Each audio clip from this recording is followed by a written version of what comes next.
Oui, toujours le pull, toujours le pull. Et on n'oublie pas le bonnet. Alors, qu'est-ce qu'on va parler aujourd'hui? Alors, du journal d'un enfant de lune, aux éditeurs, l'éditeur c'est Kennes, j'ai jamais trop su le dire. Enfin bref, journal d'un enfant de lune, donc on suit une adolescente qui arrive dans sa nouvelle maison. Elle se prend pour la énième fois la tête avec ses parents, elle décide d'aller dans sa chambre.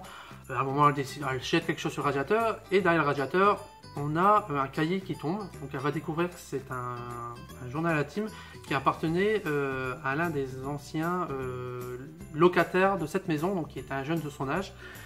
Et en fait, elle va découvrir que ce garçon est ce qu'on appelle un enfant de lune, donc qui est victime d'une maladie génétique qui fait qu'en fait il ne supporte pas les rayons du soleil.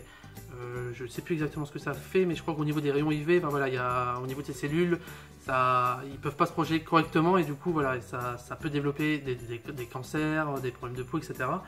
Donc elle va découvrir, et nous aussi, donc du coup par le même coup, le quotidien d'un enfant de lune.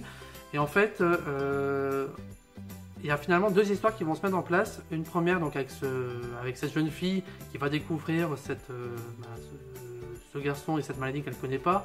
Elle va essayer de comprendre cette maladie en essayant de rejoindre justement une association qui s'occupe de ces enfants, d'un refuge. Et en même temps, on va suivre donc la fille de ce garçon. Et en fait, c'est touchant, c'est pas, comment dire, c'est touchant, c'est beau. Et plus on avance, plus on apprécie ces personnages, on en apprend sur cette maladie.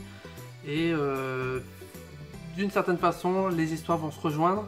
Et c'est un one shot, très bien fait, belle histoire, foncez.